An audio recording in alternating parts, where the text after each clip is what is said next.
บายดีอาจารย์คำกาวันนี้น้อง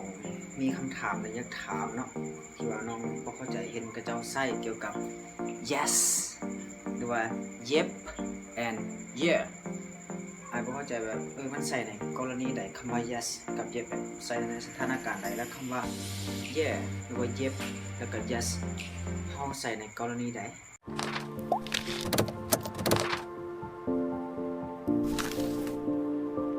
เจ้าสบายดีในการนำใช้คำว่า yes หรือว่า yep and yeah เป็นคำถามที่ดีหลายเนาะวันนี้คำกับอังกฤษมาแนะนำในการนำใช้คำว่า yes กับคำว่า yep and yeah คำว่า yes นี่คำเขาแปลตามตัวมันแปลว่าโดยแม่นแล้วมันบอก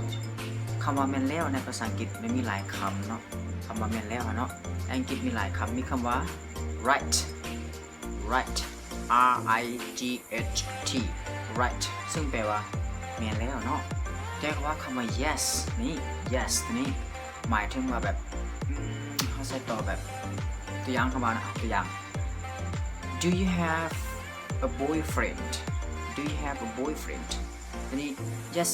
I do มันบอก yes I do ตัวอย่างเลย yes I do มันบอกโดยแม่นแล้วค่อยมีมันบอกหรือว่าอีกหนึ่งตัวอย่างเนาะ Have you eaten yet Have you eaten yet Have you eaten yet จะกินข้าวแล้วอ่ะ Yes I have Yes I have ถ้าสมมติเราถามว่าเจ้ากินข้าวแล้วอ่ะโดยแม่นแล้วเนี่ยซึ่งมันบางกรณีมัน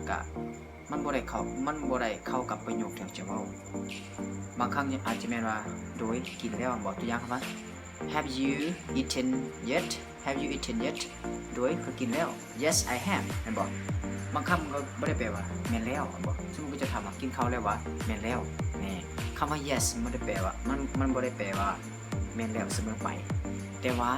การที่เขานำใส่ yes นี่หมายถึงว่ามันเป็นทางการหลายกว่ามันแปลว่ามันสุภาพหลายกว่าโอเคเนาะแต่กรณีที่เขาจะใส่คำว่า yes เข้าใจบ่แล้วคำว่า yep ตัวนี้หมายถึงแบบใช่แบบกรณีแบบว่าบ่พอใจนิดนึงไปแบบที่ข้านตอบนะที่ข้านตอบที่ย่างว่าอายเขาโทรมาเดียวฮัลโหล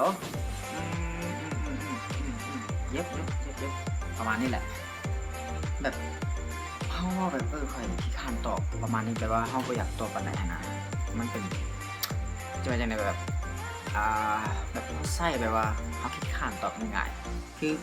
คนอังกฤษหรือคนเจ้าของภาษานะเขาเจ้าสิเว้าแบบว่าแบบเข้าแบบกับคนที่เขาเจ้าลื่นเขยว่าหมู่คู่แบบว่าแบบเฮาซึกเมื่อยนึงแบบว่าก็จะโทรมาแบบว่า Hello how are you Yeah I'm good Yep and you Yep ประมาณนี้แหละมันเป็นจังซี่เนาะสินะการใส่ Yep แบบว่าแบบบ่ค่อยตื่นเต้นปานใดประมาณนี้เนาะและสุดท้ายแม่นคำว่า Yeah ตัวนี้หมายถึงแบบว่าเขาใส่ในกรณีที่ว่าแบบเขาตื่นเต้นตัวอย่าง in the morning there is a girl told me love me there is a girl that told me love me ตัวอย่างเมื่อเช้านี้มีผู้หญิงคนหนึ่งมาบอกหักข่อยเลยว่า yeah do you want to go outside อย่าง do you want to go outside จะยังไปนอกบอก yeah I want to go มันบอกเขาจะแสดงอารมณ์เขาออกมาแบบใส่มีความตื่นเต้นออกมาประมาณนี้เนาะที่ว่าdo you like her ตัวอย่าง do you like her ตัวอย่างจะมักเราบ่มักเราเขายิ่งไงมักเราบ่ do you like her yeah I like herตัวอย่าง I like her แล้วก็ความต้องแสดงอารมณ์ออกมา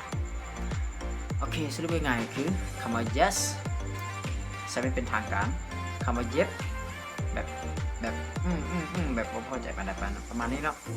แล้วคำว่า yeah ใช้กรณีที่ว่าเราตื่นเต้นหรือว่าได้รับข้องปันในต่างๆเนาะโอเคแล้วแต่ว่าเจ้าจะไปนำใส่เด้อแต่วันนี้ยังถามอยู่บ่โอ้งั้นเขาใส่แบบนี้เนาะกับผู้มียังถามเนาะก็ขอบใจที่มาแนะนำให้น้องเนาะแล้วก็คณะน้องจะมาถามใหม่เด้ออาจารย์เด้อสำหรับวันนี้ขอขอบใจเด้อ